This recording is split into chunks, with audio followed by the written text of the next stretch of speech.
Assalamualaikum warahmatullahi wabarakatuh. Bismillahirrahmanirrahim. Allahumma shalli wa sallim ala nabiyyina habibina Muhammadin sallallahu alaihi wasallam wa ala alihi washabihi asma'in amma ba'du. Semua yang kami hormati, ada Pak Rektor, ada Rektor Senior Pak Arsoyo, ya teman-teman direktur, dosen semua yang saya hormati. Tadi katanya mau naik kelas ya.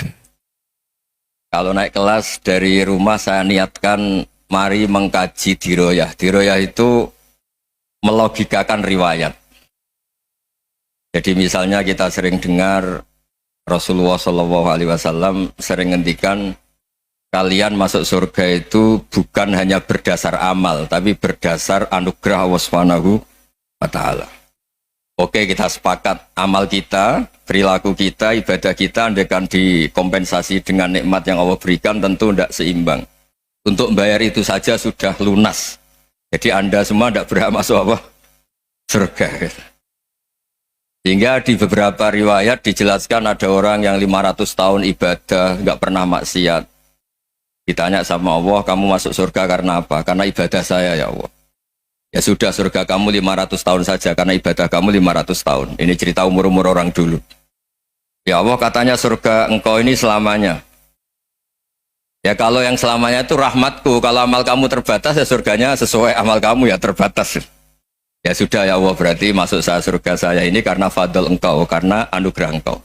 Itu namanya apa? Diroyah. Diroyah itu satu kajian analisis di mana kita percaya riwayat, tapi kemudian punya logika, punya diroyah. Ini penting supaya tauhid kita ini kuat. Jadi dulu ada orang yang sangat cerdas, namanya Jubair bin Mut'im. Dia saking cerdasnya, juga kaya, juga tokoh, dikirim sebagai delegasi pembebasan Asra Badrin, tawanan Badar. Kemudian pas datang ke Masjid Nabawi, Nabi delalah pas baca Wattur wa kitabim mastur. Sampai pada titik Nabi baca am khuliqu min ghairi syai'in am humul khaliqun.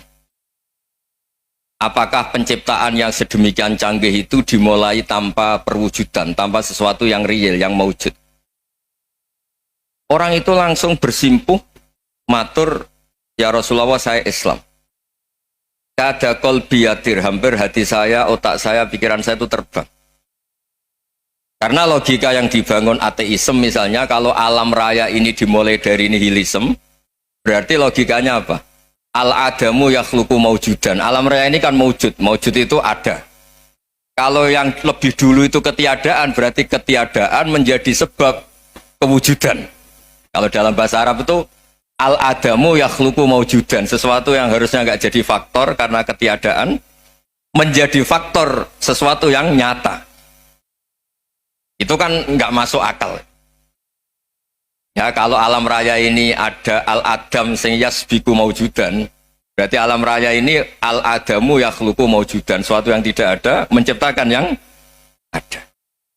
Dengan logika itu terus kita ngaji. Diajari sama guru-guru kita, sifat dasar Allah itu maujud.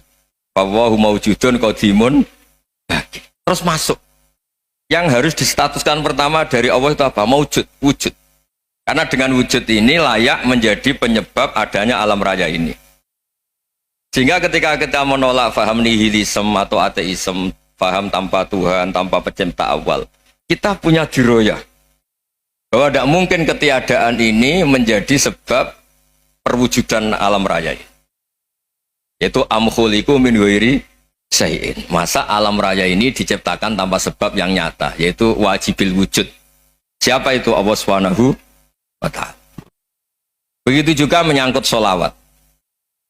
Orang boleh beda pendapat tentang redaksi sholawat. Ada yang sholli ala Muhammad, ala Sayyidina Muhammad, Nabi Muhammad, monggo lah, masalah redaksi saja. Tapi setelah dianalisis, Nabi itu Pak Rektor, jadi Nabi setelah Nabi Isa saking dihormatinya sampai dituhankan. Juga jadi Nabi yang ada cerita masih hangat, orang Yahudi itu bunuh Nabi. Jadi yang satu mendudukkan Nabi sedemikian tinggi sampai kayak Tuhan, Yang satu menjatuhkan Nabi sedemikian rendah sampai dibunuh. Kayak apa susahnya jadi Nabi Muhammad SAW. Kemudian dengan gampang Hadaddin agama ini bikin syariat yang bernama sholawat.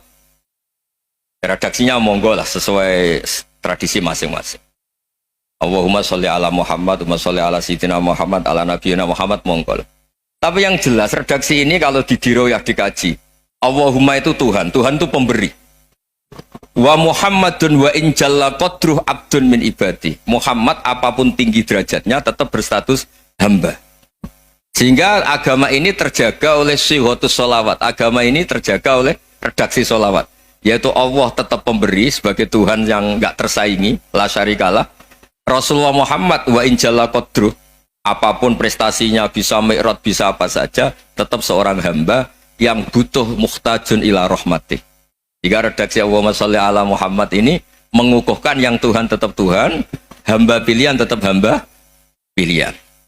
Tentu dengan redaksi ini kemudian kita mendudukkan Nabi benar-benar posisi terhormat. Yaitu orang yang paling berhak dapat askat tahiyat, mendapat penghormatan Allah paling tinggi, yaitu Rasulullah Muhammad SAW.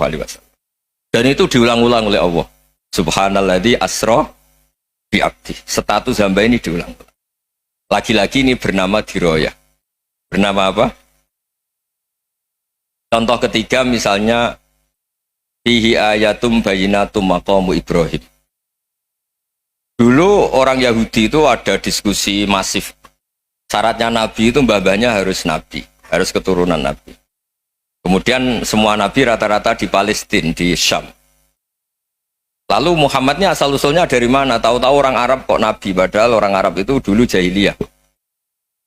Walhasil terus diceritakan bukti Muhammad ini turunan Ibrahim adalah ada jejak kaki Nabi Ibrahim di dekat apa? Ka'bah. Fihi ayatum bayinatum maqamu Ibrahim. Kalau Nabi Ibrahim pernah di Mekah, artinya beliau pernah meninggalkan turunan yang di Mekah. Itu bernama Nabiuna Muhammadun sallallahu alaihi wasallam. Itu disebut fihi ayatum bayinatum maqamu Ibrahim. Nah, itu namanya diroyah. Diroyah itu satu perilaku keseharian kita beragama, kemudian tahu logikanya.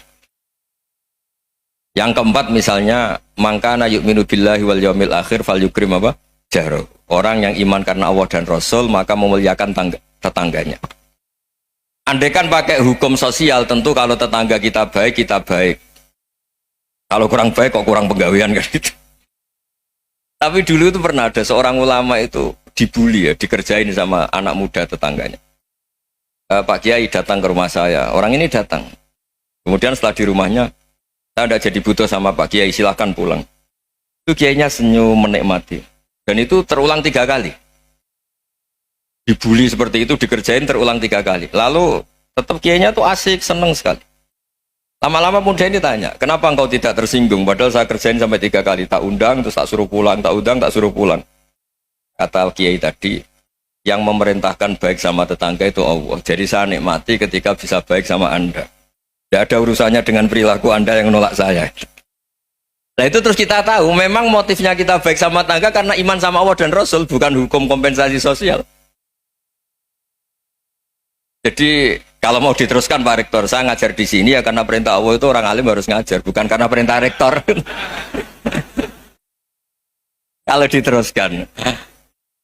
Ya saya mohon juga gitu para dosen, para karyawan di sini kalau nggak khianat dengan UI itu karena takut sama Allah, jangan takut sama rektor. Kalau Anda baik juga karena Allah, jangan baik karena apa? Rektor. Bagaimanapun ya semua kita ini makhluk. Makhluk itu la yadurru wa la yanfa. Begitu juga melihat Indonesia. Melihat saya ini kan ikut di UI itu lama sekali, ikut sama Profesor Zeni, dari Profesor Zeni nulis tafsir. Mungkin Pak Hersoyo tahu banyak, dulu Pak Lutfi ya tahu banyak. Tapi saya memang nggak pernah terbuka karena ya memang nggak ingin sebenarnya. Kondisi ini kondisi darurat. Sehingga saya tahu cara berpikir Profesor Zaini, ya tahu komitmen beliau pada UI. Dan pendiri UI memang ya banyak yang dari tokoh NU, Muhammadiyah, dari tokoh-tokoh ormas yang lain. Memang didirikan banyak orang. Hingga UI memang nggak milik ormas apa tertentu. dari satu sisi memang baik, nggak dikuasai ormas tertentu, tapi nanti kalau keterusan ya nggak berbentuk. Ya sudahlah, dikelola saja, sambil jelas, sambil kadang nggak jelas, yang penting ikhlas tadi.